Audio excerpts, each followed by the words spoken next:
What's going on, guys? I'm a regular guy with the Regular Guy Firearms channel. Thanks for watching. Okay, so the IWI Tavor. I've had this guy for months now. A buddy and a fan of the channel has decided that he was just going to loan us this and allow me to do testing on it. And with pretty much the patience of a monk, because I've had this guy for a while and I put somewhere close, not quite at, but pretty close to 8,000 rounds to this rifle. So here it is. Now, this rifle has been at the center of a lot of fanboyism and hype and all kinds of stuff. But what we're famous for here is derailing the hype. So let's go over what this rifle is good at. Let's go over its features and all this other stuff that has grown fairly important over time. Now, I'm doing this review with the full knowledge that a variation of this rifle is getting ready to come out with improvements to the design, and I understand that all of that is happening. However, this is a review on the first iteration of the Tavor. So here we go. Now, we're going to start from the top, right? Now, at the top, we have a set of iron sights here. Okay. Now, they are adjustable for windage and elevation up front. Okay.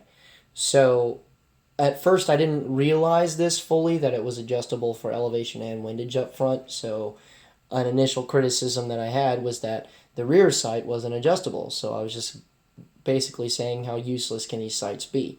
But then again, that was just my ignorance. So we ended up finding out that it is adjustable for elevation and windage up front, which is good to go. Now, the problem that I have with these irons, that I have with most irons, is that they can be folded out of the way very easily. Now, I understand that this rifle is supposed to be paired with optics, but when I flip my iron sights up, it's because I have a reason for that. And if I nudge something or sweep it on gear or whatever, I don't want my sights folding down. Now, on the other side of the house, this happens too.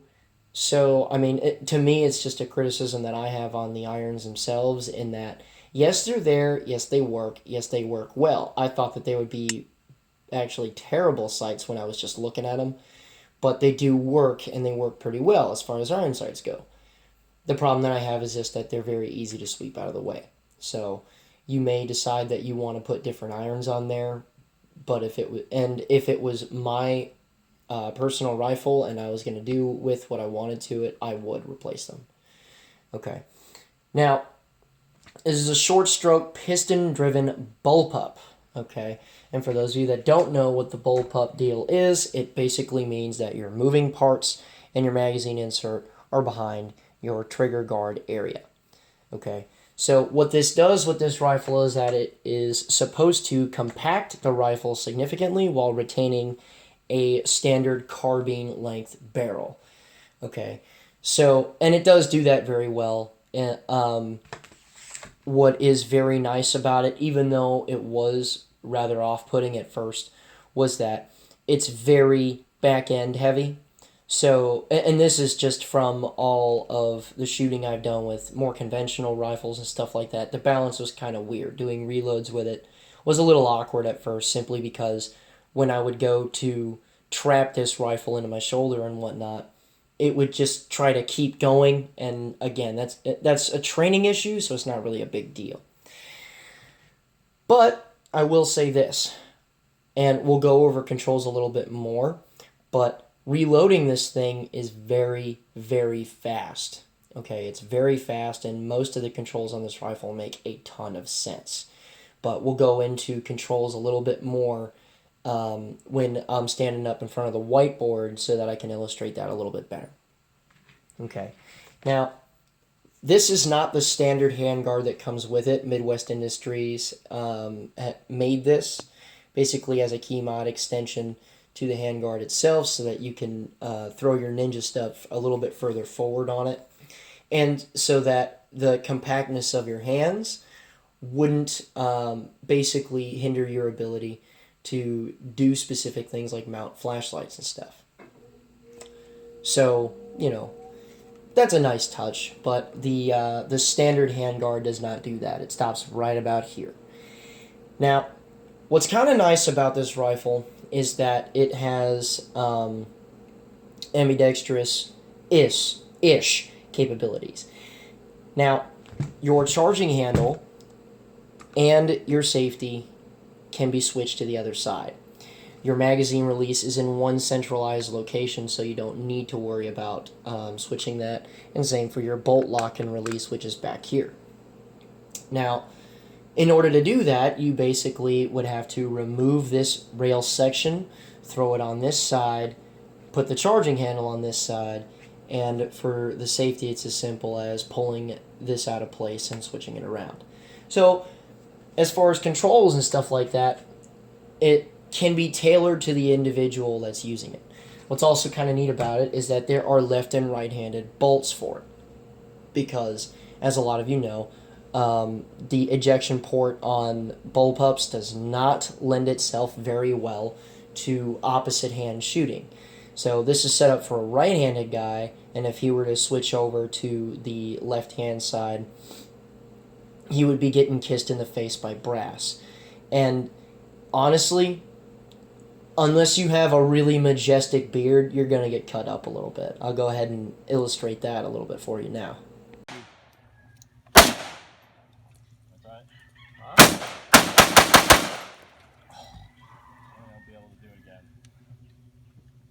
Can't ever get it.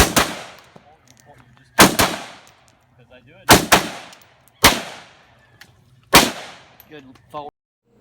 So you'll get hit by stuff, which is why a lot of guys gravitate away from Bullpups, simply because they want to be able to switch those shoulders and stuff. I personally agree with that. Okay. Now, as far as switching a bolt over is concerned, all you would have to really do is just remove this cover on what would be your opposite ejection port, switch that over to this side, and then throw a left-handed eject bolt into your carrier. So that in it of itself is actually a pretty good thing, in that I understand if switching shoulders just isn't your thing, and if you just want to stay hooked onto one shoulder all the time. I understand that, and a lot of guys do it. So if the inability to switch shoulders, or rather a frustrating, basically if it were to be frustrating for you to switch shoulders and get hit in the face by brass, but you plan on just not doing that, I would basically register that as a non-issue. Okay, so what I'm going to do here really quick is I'm going to strip the rifle real fast, and I'm going to show you the internal components and how simple this rifle is really put together, even though honestly it looks like it's really complicated. Now, your magazine release is a little claw that you're going to use, and you just want to go ahead and drop the magazine with that. Again, we'll get into controls a little bit more. Make sure that you are indeed unloaded, because that is pretty much the only time that you should unload a gun. And you're going to just go to this rear takedown pin. It is a single pin that you need. If you're going to lay the rifle down, just make sure you lay it down on this side, not that side, because then the pin will try to recapture and you'll have a little bit of an issue, because it'll just get in the way of this recoil spring, and it's annoying. So once you have that, all you do is just pull the guts out of the rifle just like so. Okay. Now, once you have done that, I mean, realistically speaking, if all you're trying to do is just wipe down some of the grime and crud that's in there, let's say that you just came out of, I don't know, a sandstorm maybe, and all you want to do is get the moving components free of all that junk, that's all you really have to do. Okay, so there's that point to be made. The next point that there is to be made is that in the number of rounds that I've fired through it, okay, I have cleaned this rifle twice. First was to get acquainted with how to disassemble it, and the second was after the swamp test. Yes, we will talk about the swamp test. Okay, because as you guys know, this along with an AR-15 failed the swamp test miserably. But as far as wear pattern and stuff is concerned, I'm actually very impressed. Now, this might be covered in carbon, and it might be a little bit harder to see other wear patterns and stuff in there. But you can see that it does age very gracefully as far as just getting shot in general goes. Okay. Now, what's also pretty neat about this is simply that once you've got it disassembled, and I mean, this is like the most basic form of a field strip. If you want to look at greater detail, just go ahead and search videos for it. Guys have already done videos on it. You can just reassemble it as you had before.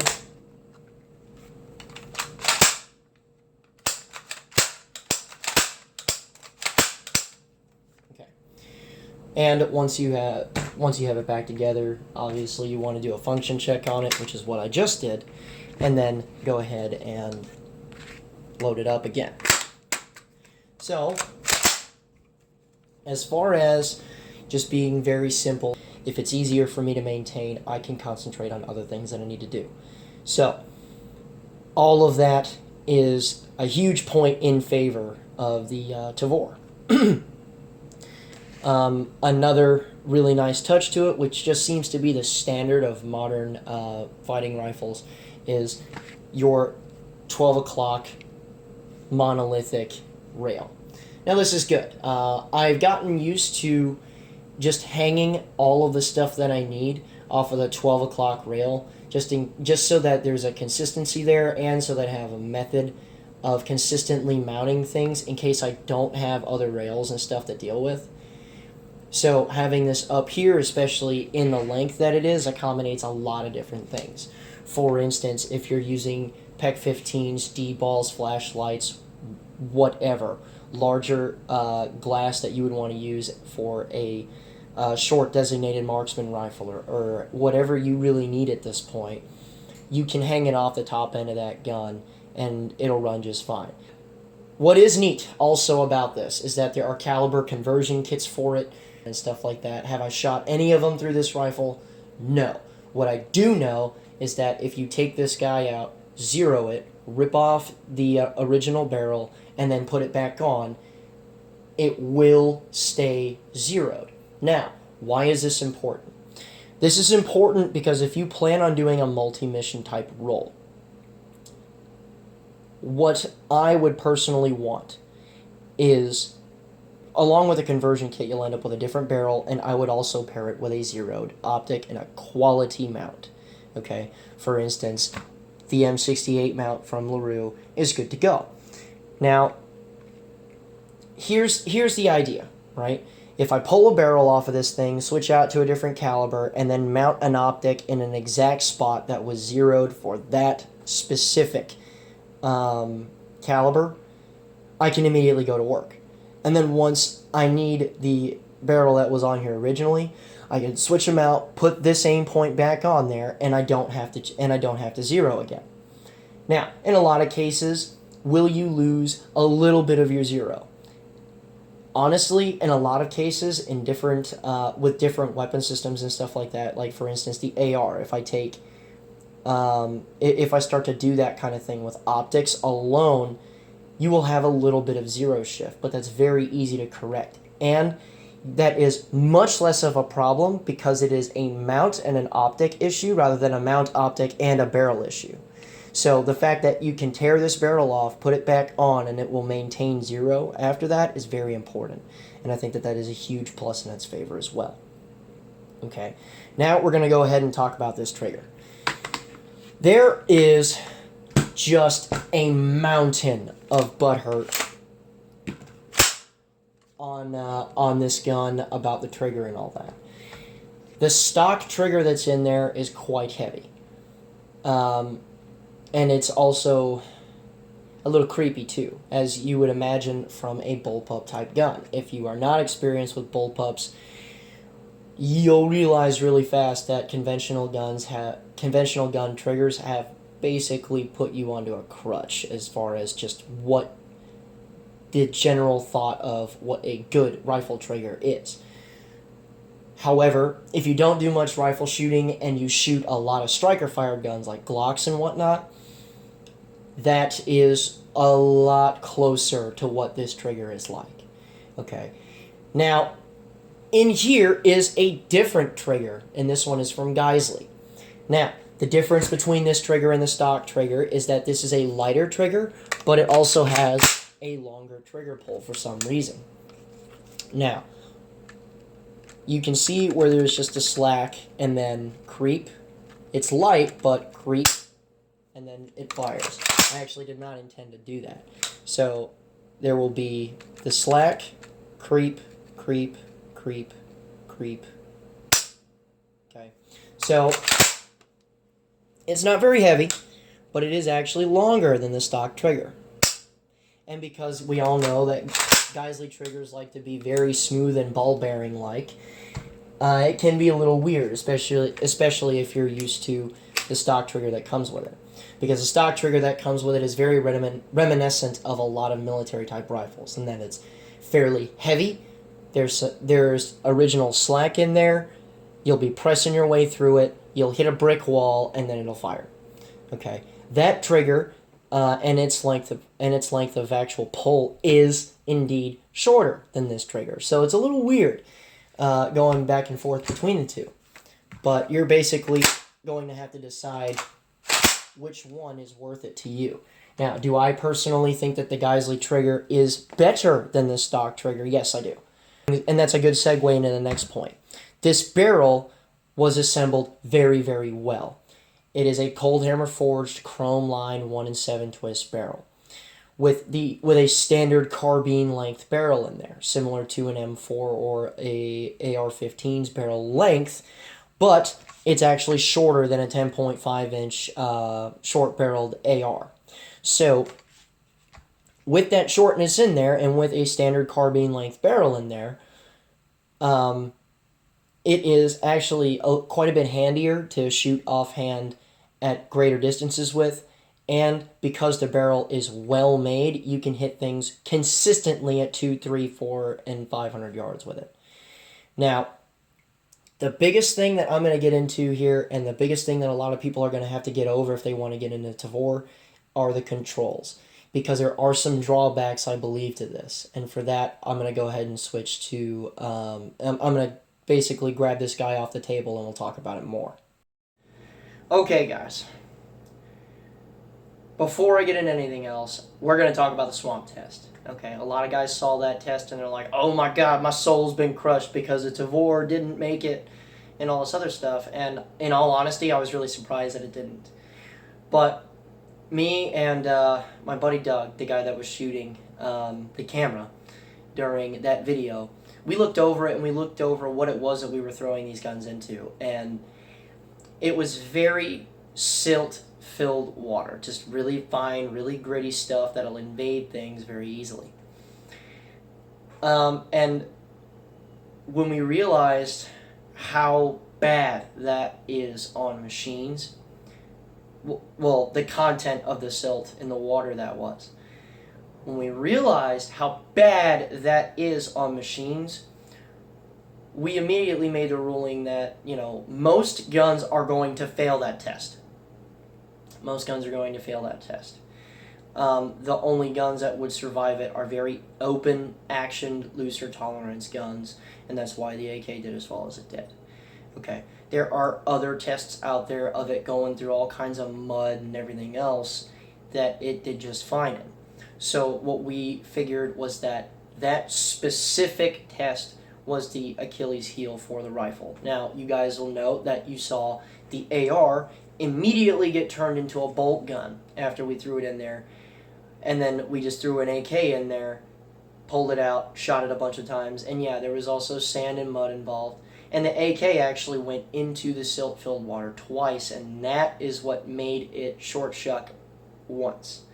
So, am I going to hold that against the Tavor?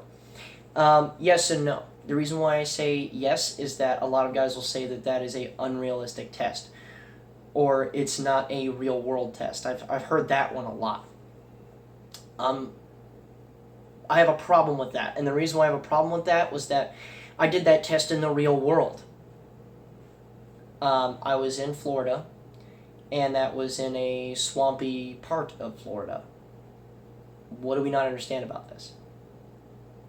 I'm pretty sure that when the spring comes and wadis get wet in the Middle East, it gets real similar too.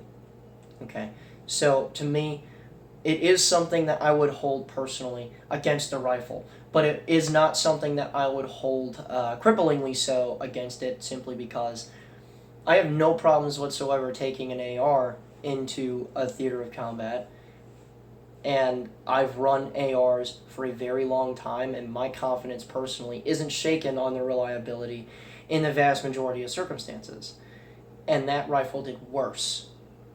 You see what I mean? It was a really tough test to do, so it's something that I'll forgive, but I won't forget about that gun. So, moving on to controls. Okay, so we're going to go ahead and talk about controls, and I feel as if the best way to really describe this is to just kind of demo it. So here it is, right? When you're looking at the controls on this rifle, you have a charging handle that's placed up here.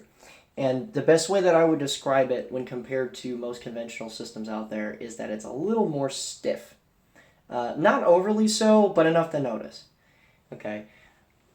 The next thing is that you have your magazine release and your bolt lock and release, which is a very, I'll admit, very, very odd little lever that's in here. And it looks it feels really fragile, but it hasn't caused any issues. So I'm just going to write it off as just me being paranoid. Now, here it is, right? Now, when you're running this gun, okay, and you run into a reload, this thing is actually quite fast, because just the simple reality of where certain things are located will speed you up significantly. Now, when I'm shooting the thing and I run dry, because the action is floated way back here, I noticed that the thud that you feel on a lot of ARs and stuff like that on an empty magazine is much more stout on this rifle, simply because all the working stuff is right here. Okay, and it's nearly impossible to not notice. But when you turn it over, and if you are someone that does this, you turn it over and go to look, it's real easy to see, because it's real close to your face, that, okay, the gun needs to be loaded now. So when we're talking about loading this thing, originally I had issues with just trapping the gun in here, and that's only because it's really butt heavy. So anytime that I would go to trap it, it just felt like the rifle was just going to keep going this way. But that's honestly a training issue, and a lot of guys will sit there and cry about that, but I'm not going to down a rifle on the simple fact that I'm just not familiar with it very much, and I haven't trained on it very hard. Okay, so it was easier to just get used to, and after a while you find, okay, there's nothing really odd or weird going on here. It's just different. Okay, so there are a couple of real prominent ways to load this thing. The first and foremost being that guys will just go ahead and use this as a trigger and rip that out of there. And other guys will just use their gun hand to hit it and then go for their next magazine and then use this to drop the bolt. Okay. The method that I personally prefer is just ripping it out of there. Okay, because, and this may be just a personal proficiency thing, but the way that I see it in my mind in the few thousand rounds that I've shot out of this thing, okay, and let's be realistic here. Under 8,000 rounds is not very much to get well acquainted with a rifle, as far as just efficiency and proficiency and stuff, especially if it's inconsistent. And it was absolutely inconsistent, because you guys have seen me review a bunch of long guns over the last few months, and I've had this for a while now. Okay, so inconsistent training and stuff like that, I'm not going to be the fastest dude in the world on a Tavor. but what I personally prefer, simply because what I would see as an issue is something like cold weather, okay, where I've got gloves and I can't feel stuff and I'm just cold. So being able to do this just doesn't seem as beneficial to me. My opinion may change if I end up picking up one of these things later on, but the way that I prefer personally as of now is to just rip this magazine out of there, get your new one in, and send it home. That's what I personally prefer as far as loading the rifle. Okay. Now, what I see as a con against this rifle, and to me it's kind of in kind of a big way, is that when you run into a problem with a rifle, you have to fix it. Whether the gun is just dry and it needs to be reloaded, or you have a stoppage. And the one that scares me the most is the double feed on this gun. Okay, it might not even be the gun's fault. Your magazine just might have decided it was going to die today, and you have to lock the action of the rear. Now, the only way that you can really do this is to lock the action of the rear, strip the old magazine out, clear the junk out of there by turning this over, which I think is actually a really good thing, that it just has a normal E port in here, and there isn't any fancy trap doors you gotta look in or anything like that. You can just turn it over and run the charging handle a bunch of times. But in order to get the action locked to the rear, you now have to do something kind of funky, and that is you have to run that action to the rear and then use your fingers like so to lock the bolt to the rear. Okay, that to me is very odd. I know that it would be less odd if I just spent more time with the rifle, but I can't shake how weird it feels every time I've had to do that, you know. And all of it was in a training type realm. I haven't had a legitimate double feed with it yet because my magazines just didn't wear out in that time. But it's very weird. It's very weird to have to lock the action in the rear in that way. But once that part is over with, you know, everything else is pretty easy with it. And once you've got everything set up, I mean, just getting everything loaded and all of that is not that big of a deal. Okay, so that's the only really, I'm not going to say that it is a deal-breaking thing with me personally, but it is something that I'm conscious of, and it is something that may be a deal breaker for you, and that's the only reason why I'm bringing it up. So, what's the deal? Is this rifle overhyped? Is it the cat's meow? What? Here's what I'll say. It's a rifle. It is. I was very excited to do this review simply because, you know, this is like the game changer or something just extremely different with a million different advantages over other rifles. It was marketed very well too. And realistically speaking, it's just another rifle. You know, it's got its pros and cons like everything else. It's got its advantages and disadvantages like everything else. So I'm not hyped up about it anymore, and honestly, simply because I'm an AK guy first, an AR guy second, and then everything else just kind of like falls into place afterwards. Honestly, I'm kind of over it. Now, would I recommend this rifle to people? Yeah, I would. Especially if the following things were to happen. Number one, if you have issues with legs, balance, or short arms, or if you do a lot of vehicle stuff, or if you just work in really confined spaces, a lot, or if you just want a home defense rifle and the home that you live in is real tight, like most houses and stuff, yeah, I would support you getting this, definitely, because it is just really maneuverable and all this other stuff. Okay. Would I personally buy this rifle? No.